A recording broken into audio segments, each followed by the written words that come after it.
Okay, so ito naman instruction ay para sa computer, hindi sa Apple device. So para sa computer to. So pupunta lang kayo sa linkedin.com at sa Vendop. So para mag-open kayo ng dalawang windows. So okay, so ganito. Punta sa Safari, tatype mo yung linkedin.com, tapos enter. Tapos pag may nakita kang login kayo. Yung gamitin niyo yung binigay ko sa inyong email at yung password. So yun. So pag nakalagin na kayo, katulad nito,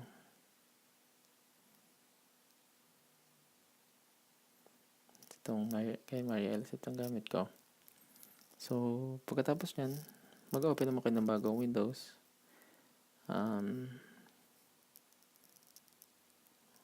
Vendop.com.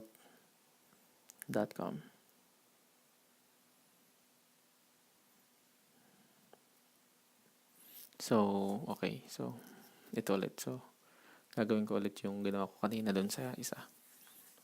Pupunta ka pipili ka ng pwede ka mag-search dito kung ano vendor ang gusto mong o kaya kapag iba na yung mga category, pwede ka mag-browse lang, pang commercial construction, component supply, computers, mga ganon.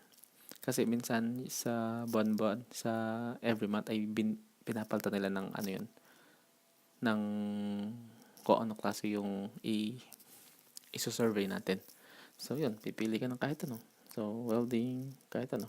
So piliin ko yung machining.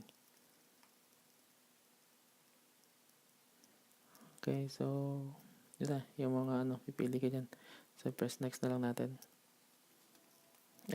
Baba pala. So pipiliin ko tong okay. So ang unang gagawin mo ay magbasa-basa ka kung ano yung kalaseng company, tapos kung gusto mo, pumunta ka na sa Safari, i-search mo kung ano sila, ganoon. Tapos yun, kung ready ka na, write review ka lang. Tapos sasagutan mo yung mga tanong nila kasi mayroon siyang 1 through 7 na question. So sasagutan mo lang sila. Tapos sabihin mo dito, metal, ganoon. Kung ano siya. Tapos sabi mo medical device kasi yun yung trabaho natin na nilagay ko sa inyo. Tapos next.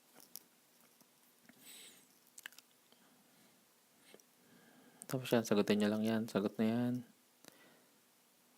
Sagutin nyo lang. Tapos next. Tapos ito ulit. Open up. Tapos sagutin nyo lang. Tapos next ulit.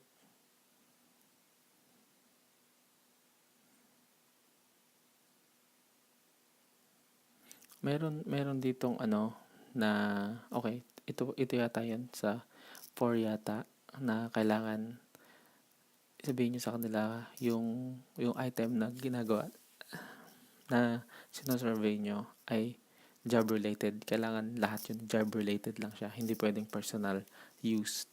So kailangan ay like this one. Sabihin mo na ano ba to?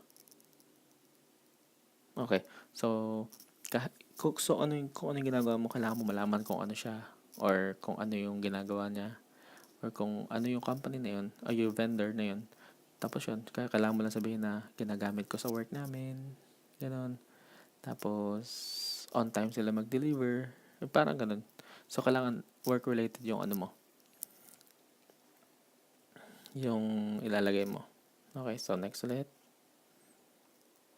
Okay, so dito sa 5 ay pipili kayo kung ano yun. Accurate quotes, accountability, custom product, custom sizes, large volume, kung marami silang Tapos yun, pipili lang kayo kung ano siya sa inyo. Tapos next. Tapos ito na naman yung Oo nga. So, 5, 5, 5, 5, 5, 5. Ito yung heading, yung title ng yun yung makikita ng tao. Okay, so, preview, post.